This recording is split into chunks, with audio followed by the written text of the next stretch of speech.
Freeport Indonesia, anak perusahaan dari raksasa tambang asal Amerika Serikat, kembali menjadi sorotan.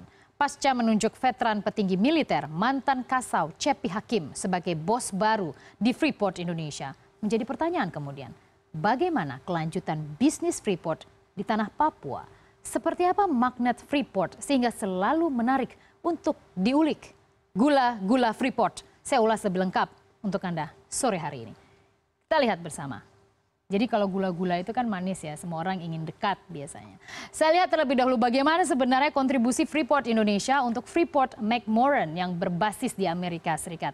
Kita tahu bahwa pendapatan mereka dari sumber-sumber tambang seperti tembaga, kemudian juga silver ataupun juga perak dan emas itu sangat besar. Kita lihat bersama.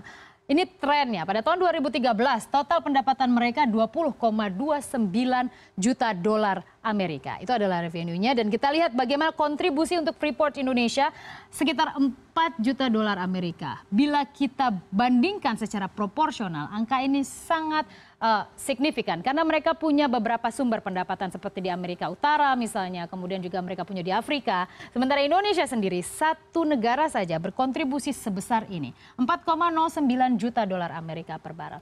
Artinya apa? Ini sekitar ya kita ambil rata-rata sekitar 25% terhadap total pendapatan Freeport Internasional.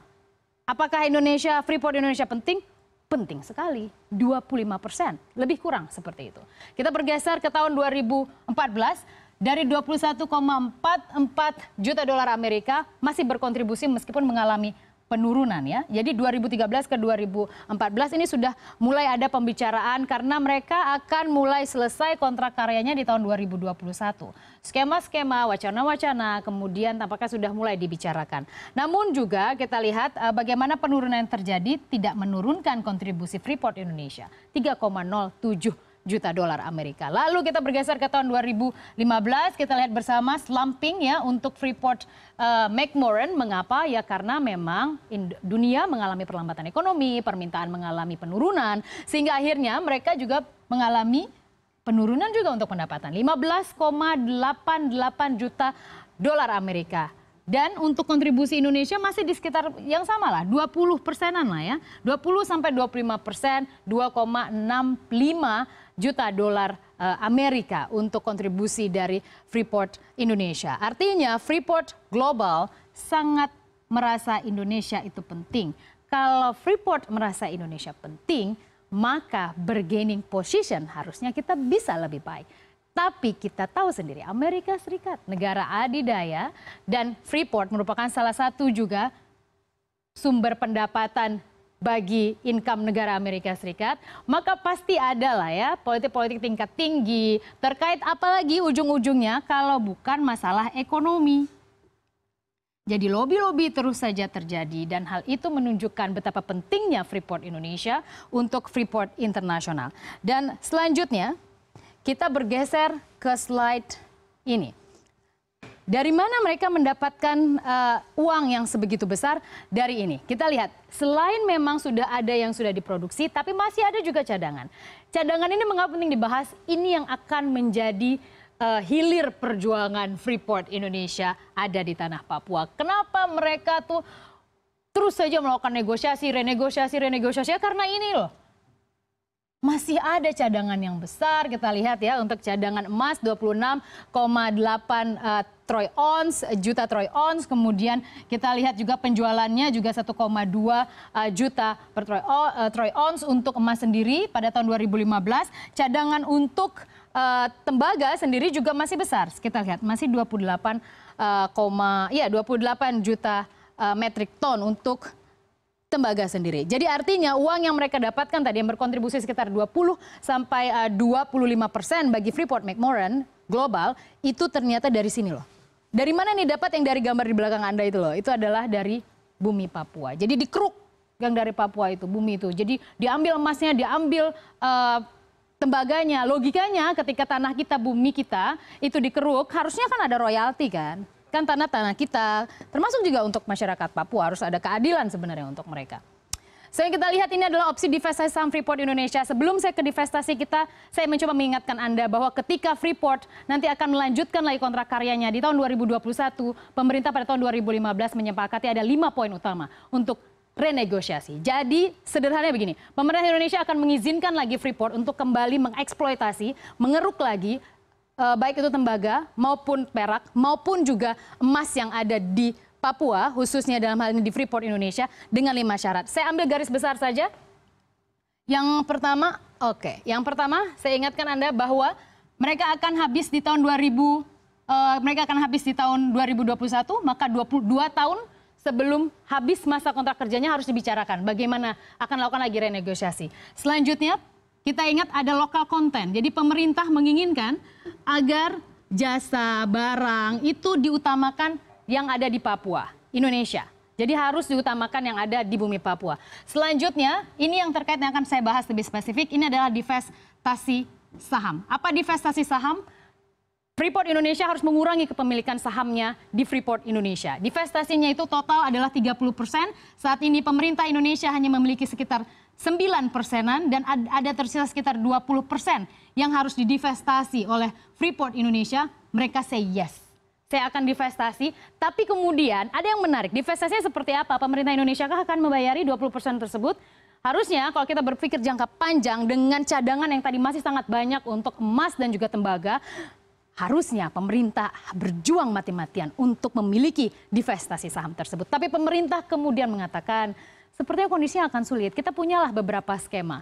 Skema-skema inilah kemudian yang menjadi perdebatan ya. Atau kemudian juga menjadi perhatian. Apakah pemerintah akan melepas sahamnya di bursa dalam bentuk initial public offering ataupun juga IPO. Atau pemerintah akan menyediakan ini loh. Opsi divestasi Freeport itu ada, jadi akan dibeli oleh pemerintah pusat atau pemerintah provinsi, mungkin kan ada BUMD misalnya, atau kabupaten kota. Ini misalnya BUMN, kita pasti tahu bahwa Aneka Tambang sempat disebut-sebut akan membeli saham divestasi saham yang akan dikeluarkan oleh Freeport Indonesia. Meskipun sampai saat ini tampaknya kembali layu ya berita-berita itu, karena ternyata justru IPO seperti yang dikatakan oleh bos baru Freeport Indonesia, Cepi Hakim, tampaknya IPO akan dipilih. Lalu Badan Usaha Swasta Nasional juga tidak dipilih, dan ini yang terakhir ini loh, initial public offering. Apakah IPO selamanya baik atau buruk? Ada lebih dan kurang. Meskipun tujuan utama kita harusnya inginnya kita pemerintah itu beli aja nih 20%, karena mereka menghargai pada tahun 2015 itu sekitar 4 miliar untuk divestasinya. Jadi mereka kan secara tidak langsung 20%, jadi 10% dulu nih untuk tahun pertama. Dan itu mereka menghargainya 4 miliar dolar Amerika. Kalau dirupiahkan itu dikonversikan sekitar lebih dari 50 triliun rupiah. Tapi kita memiliki itu loh, saham itu. Jadi lebih kuat lagi. Anda masih ingat beberapa tahun yang lalu dengan kepemilikan saham 9% saja. Saya ingat sekali Khatib Basri ketika itu, Menteri Keuangan, sampai minta-minta mana dividen kita, keuntungan bisnis yang harus dibagi kepada pemerintah Indonesia mana. Karena ternyata itu nggak dikeluar-keluarin gitu loh. Nggak dikasih-kasih oleh Freeport Indonesia. Jadi kalau kita memilikinya lebih besar, total 30%, kan kita pasti lebih kuat kan, lebih powerful lah dibandingkan saat ini. Kan di tanah kita juga mereka mengeruknya, mereka melakukan eksploitasinya. Tapi anyway, itu akan menjadi pilihan, tampaknya adalah IPO. Selanjutnya kita masih ingat bahwa pemerintah berbicara mengenai royalti. Saya beritahu Anda, untuk emas sepanjang dari mereka mulai berbisnis di Indonesia, pemerintah hanya dapat 1% royalti untuk emas. 1%. Harusnya pemerintah minta lebih baik. Pemerintah saat ini dalam renegosiasi kontrak karya, mereka meminta 3,5% untuk emas. Kemudian juga akan ada peningkatan untuk tembaga dan juga perak. Lalu kita lihat bagaimana untuk yang terakhir adalah smelter. Jadi 5 poin ini yang harus dan sudah disepakati oleh Freeport. Tapi yang menjadi acuan sekarang adalah divestasi saham. Saham akan dilepas oleh Freeport Indonesia. Freeport Indonesia akan legowo untuk melepas sahamnya. Tapi bagaimana skemanya kemudian? Ini dia yang akan kita bahas. Jadi ada plus minusnya. Ini adalah manfaat ketika dilakukan dengan IPO. IPO itu adalah gini, 30% saham dari Freeport itu akan dijual ke bursa saham.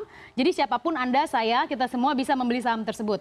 Tapi sebelum saya ke tapi tersebut, kita lihat apa manfaatnya kalau kita melepas saham tersebut di Bursa Indonesia. Pertama, kita dapat sumber pendanaan baru pasti karena orang akan beli saham tersebut. Kemudian kompetitif dalam pengembangan usaha karena ada keterbukaan informasi.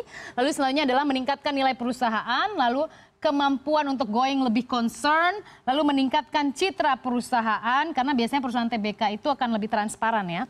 Lalu penerbitan saham baru. Jadi ini adalah poin-poin positif apabila nanti akan dilepas ke saham. Tapi kemudian ke saham, Bursa Saham Indonesia. Tapi apa negatifnya?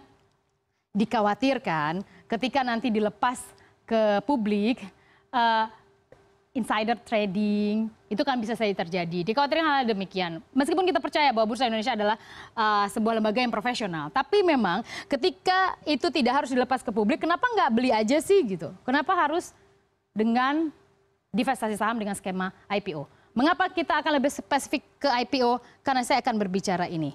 Mengapa divestasi saham itu selalu mengundang banyak keinginan orang, termasuk saya ingatkan Anda sedikit. Pada tahun 2015, banyak media melakukan breaking news ketika saat itu Menteri SDM Sudirman Said melaporkan kepala ataupun juga ketua DPR Setia Novanto yang mencatut nama presiden dalam hal negosiasi divestasi saham Freeport Indonesia. Saya ingatkan sedikit, mungkin kita akan lebih spesifik. Kita lihat pada 16 November Sudirman Said mengadukan Setia Novanto ke Mahkamah Kehormatan Dewan. Kemudian 24 November melakukan rapat pleno dan sepakat melanjutkan ke persidangan.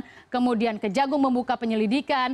Dan selanjutnya kita lihat Papa minta saham dimulai pada 3 Desember. Lalu 16 Desember Setia Novanto mundur dari jabatannya dan MKD memutuskan Setia Novanto bersalah. Kemudian Ade Komarudin dilantik jadi ketua DPR. MK memenangkan gugatan Setia Novanto pada 7 September. Dan kemudian 70 September MKD menyatakan hukuman etika Setnov tidak sah. Sampai hari kemarin kita lihat Setia Novanto dikembalikan ke kursi ketua Dewan Perwakilan Rakyat.